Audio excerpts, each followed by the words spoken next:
Welcome back everyone to my Let's Play of Legend of Zelda Oracle of Ages. Last episode, Maverick almost finished the Moonlit Grotto, the third dungeon, but it was running out of time, so I just defeated the mini-boss and then stepped outside and saved my game. Before I head back into the dungeon and do some backtracking and finish that dungeon off, I'm going to do some backtracking here in the overworld. And that backtracking will include jumping through time several times. So yeah, this is a complicated gasha seed to get, but I want to grab it now before I forget about it, even though I do have it listed in my notes to come back and get it. You can get it later on in the game when you're able to travel through ages much more easily, but I'm just going to grab it now.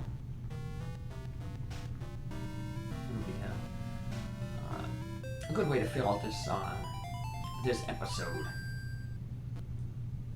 So I'll start off the episode a little boring, going all this backtracking, and then we'll get to the fun stuff in the middle, and new exploration at the end.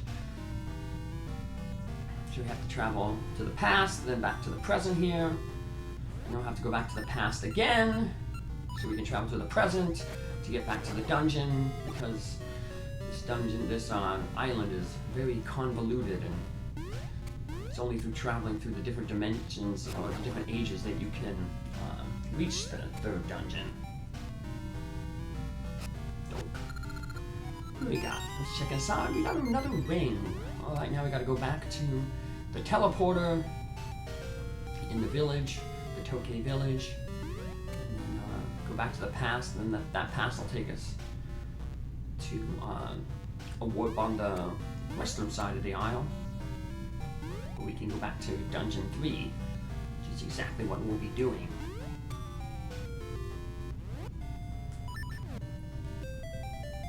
So a little bit of backtracking we have to do in Dungeon 3, once again revolves around that spinny tile. We still have to get the boss key, but in order to get the boss key we have to set the spinner tile to a certain direction. And that'll basically involve going through a large portion of the basement of the dungeon. A large portion that you couldn't go through earlier because we didn't have the seed suit shooter. Just chuck that pot in there. Let's keep swimming. If you've been following along Maverick's brother Data's playthrough, in the last episode, he had a new friend they met, Dimitri, the Dongo. We're going to actually meet Dimitri here as well. He's going to be our ticket back to the mainland.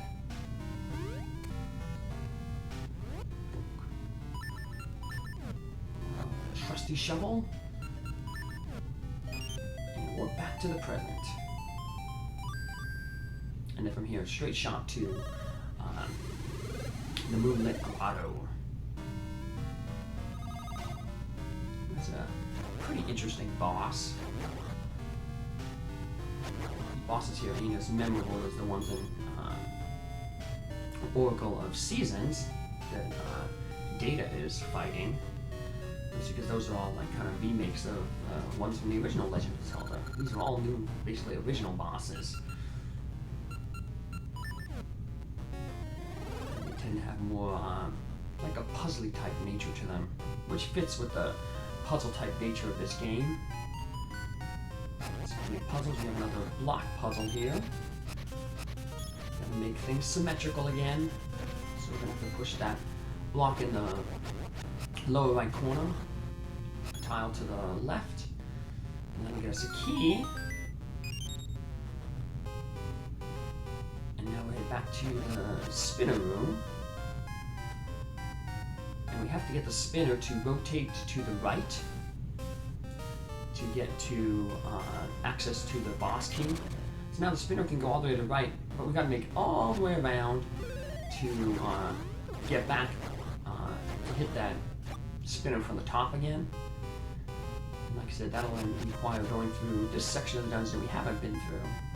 Now these P-hats are really annoying because they can knock you into the pits, and if you fall in the pit, well then you have to restart the room over again. And you may not be able to start the room over. You'll have to leave the room because the puzzle in this room basically involves hitting that switch to make bridges appear. And you have to hit the little orb that rotates the little spinner that allows, that deflects the seed in a certain direction.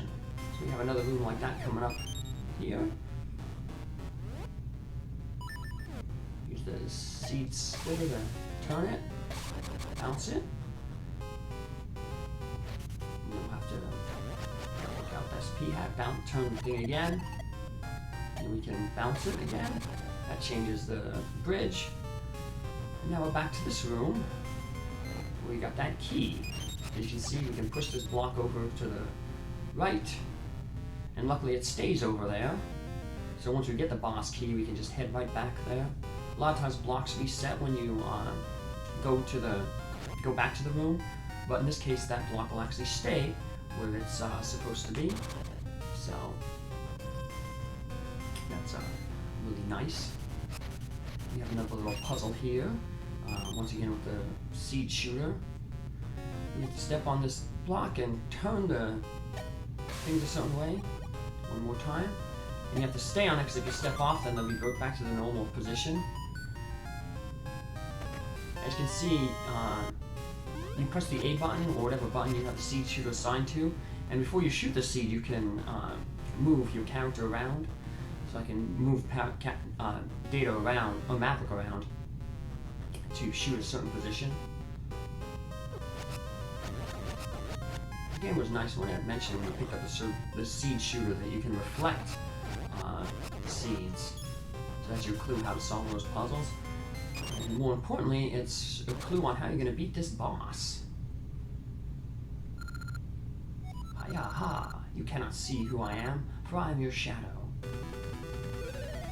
The shadow splits into 4 different things, runs around, tries to hit you, and eventually all those 4 will converge. And when that happens, if you turn around and try to look at it, it will disappear and go back into the 4 little shapes. So in order to damage the shadow, you basically have to just bounce a scent seed off the wall and have it bounce back in. If you're running out of seeds, as you can see, the boss summons those bats. And the bats will sometimes drop seeds when you defeat them. So you just drop right there. So I just, walk around, try to lure the shadows somewhere close you can see them. Position yourself in front. Now a few times, your first few seeds will probably end up hitting from the bats. But overall, not too difficult for a boss fight. And with that, we get another heart container. We get our 3rd essence of time. What is this called? The Echoing Howl. An essence of time. It echoes far across the plains to speak to insolent hearts. And now there's 3 of 8. And I mentioned earlier Data and his travels in Holodrome. He had a big thing to complete, which I'm still doing, between dungeons 3 and 4. Well, his brother Maverick here is also going to have a lot of stuff to do between dungeons. And the enemy's tower is growing, almost complete. So actually, there'll be some new dialogue from some characters in the Green City.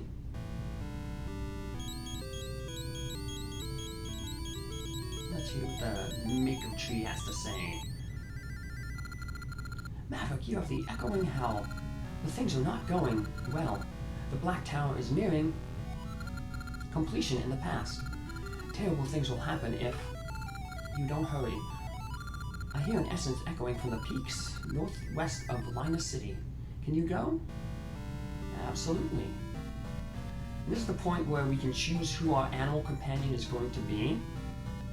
We already got Ricky. We already saw Ricky and we saw Moosh. Now we got Dimitri. These Toke want to eat him. So we're going to have to bribe them away. We can bribe them away by giving them some ember seeds. We found this red fish. We'll die to savor its exciting flavor. Hey, what are those red seeds you have? Ember seeds? What an exciting name. Will you trade ember seeds for our fish? No. I guess this red fish will have to do. I said no because I want to see what this other guy says, but he doesn't say anything different, so... Well, let us save Dimitri, because he is our ticket out of here. Unfortunately, they won't let you explore much of the world with Dimitri. He's basically going to say, like, if we try to go too far away, he doesn't want to get lost. I was almost eaten. I'm Dimitri. I can swim in the sea. Are you going somewhere? I can give you a ride. Well, we're going back to the mainland. But first, remember on the eastern side of the island, where the old trading hut used to be in the past? There was a little island there. With Dimitri, we can swim to that little island. And on that little island is another soft soil location. So we're going to plant another gasha seed there. Just have Dimitri eat all the grass. He is omnivore because he eats grass. And he also eats enemies. We'll give him some crab to eat with that salad he just ate.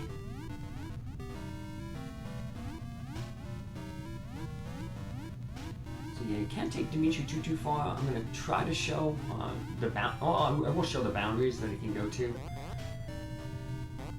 Eat those crabs, grilled seafood. Down there, we can just walk back to the past. We can go to that cave in the past. But if we try to go too far, then he says, if I go too far, I'll get lost. So we're really limited on where Dimitri can take you. But the game is nice, I guess, in the sense that limiting you where it can take you, because where Dimitri basically is going to drop you off, it's going to put you basically right where Tingle is, the fairy, or the guy who thinks he's a fairy. And now that we have the seed shooter, and we saw that they can activate those orbs, remember there was that cave by Tingle's, there was an orb that we couldn't reach? Well, now that we have the seed shooter, we can reach that orb. I'm just gotta find a proper place to stand. A little bit over here. A little to the east of that rock.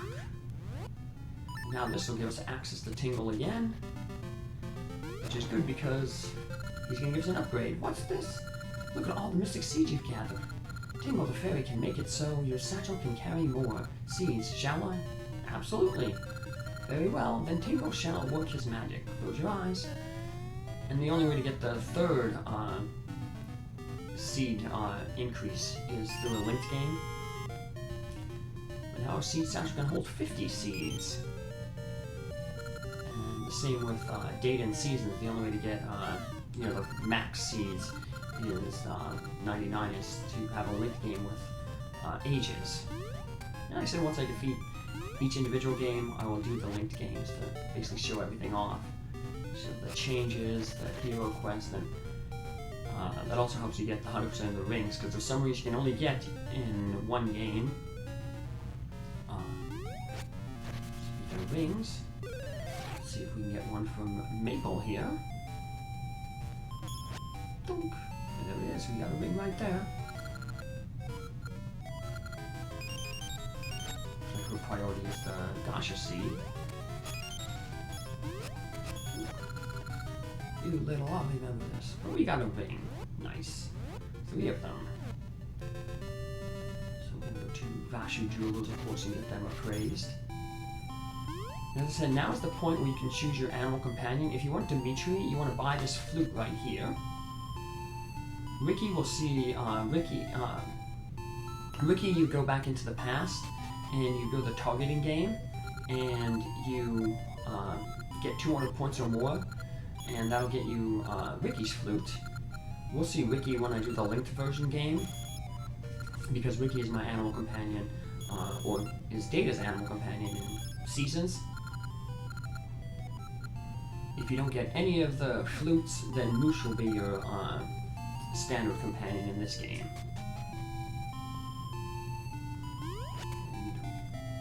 Because I can only show off 2, I actually have, I'll show off, I've already made a video to show off what Moosh's thing looks like in Oracle of Seasons.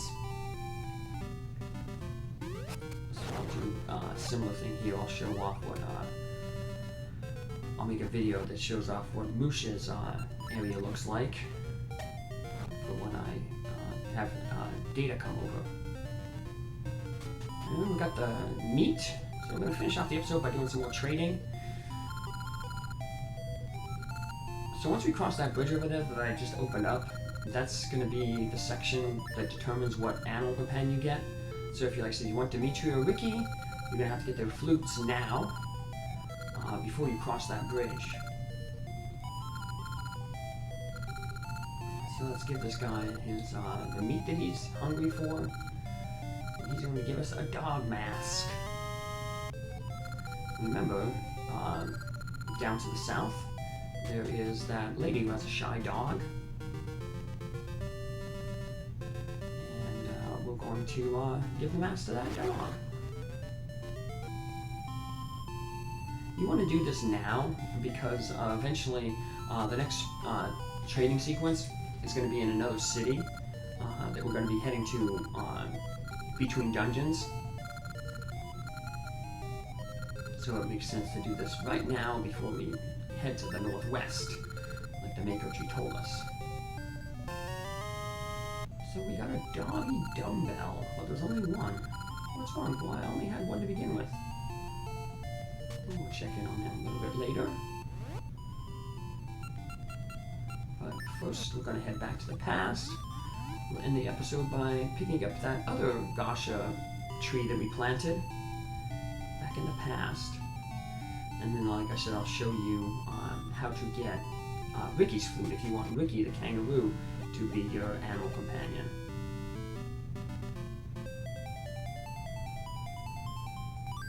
So he said, Moosh, you don't have to do anything. Dimitri, just buy the flute in the store. And Ricky, if you really like the kangaroo, just go back to the targeting game and get 200 points or more. Targeting game, the one on the left there. I'll end the episode there. I'll show up. Let's swim down this way. This is a pretty convenient place to plant a gasha seed. So I will replant another one in this location. And we're getting tons of gasha seeds.